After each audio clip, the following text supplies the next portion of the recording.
afternoon. Thank you for the warm introduction. I'm sorry I can't be with you in person.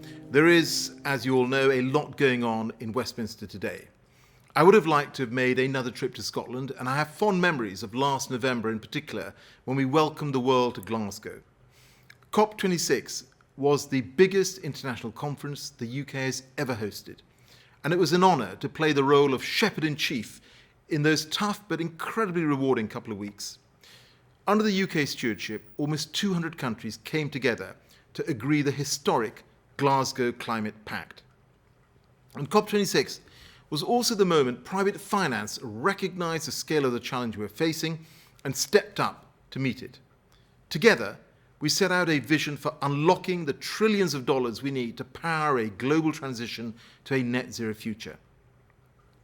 The Glasgow Financial Alliance for Net Zero, or GEFANS as it's known, is a powerful example of that work.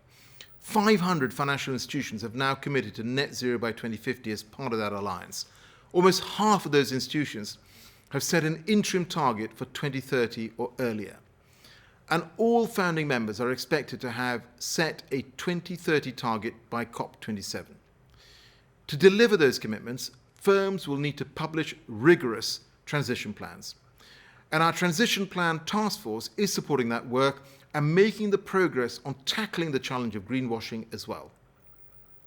All this work means that COP26 has moved the global financial system closer to becoming a system capable of delivering net zero.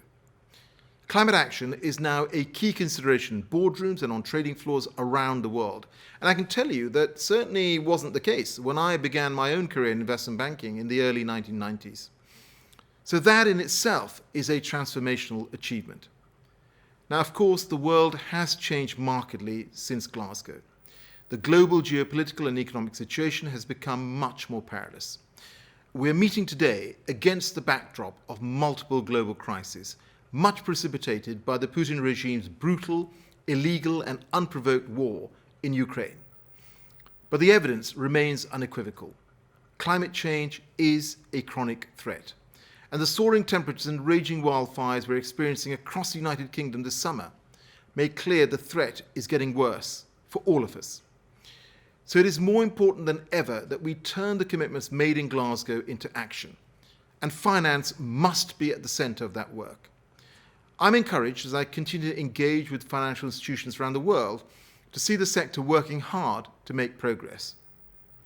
But we simply have to go further, and we have to go faster.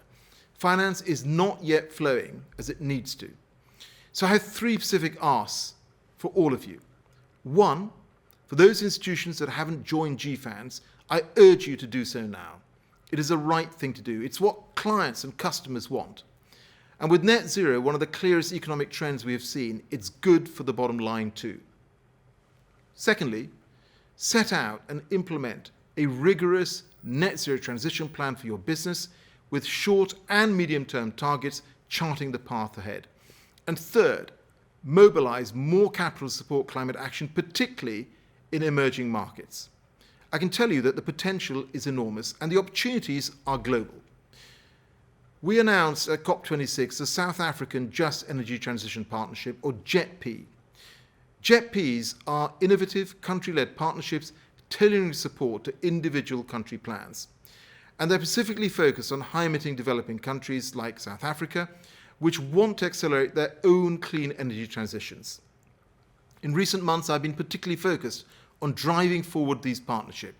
I've just been in Vietnam to discuss how the UK, working with other developed nations and private finance, can drive a clean energy revolution under the auspices of Vietnam's own JETP. That transition can be an example across the region and across the world. Now, of course, I understand there are risks, but public finance cannot do this work alone. Emerging markets and developing countries will need annual investment of over $1 trillion by 2030 to deliver net zero by 2050. That is a seven-fold increase on today's investment levels. So we need developed countries, the multilateral development banks, and the big philanthropies to step up to the plate. And we also need you. Joining GEFANS and publishing transition plans is just a start. Work with us to mobilise private capital into the markets that need it most and to get money flowing into projects on the ground. Together, we can build on the successes of COP26 and make this a decade of delivery. And if we do that, we can deliver prosperity without sacrificing the planet. Thank you, and good luck with the rest of your day.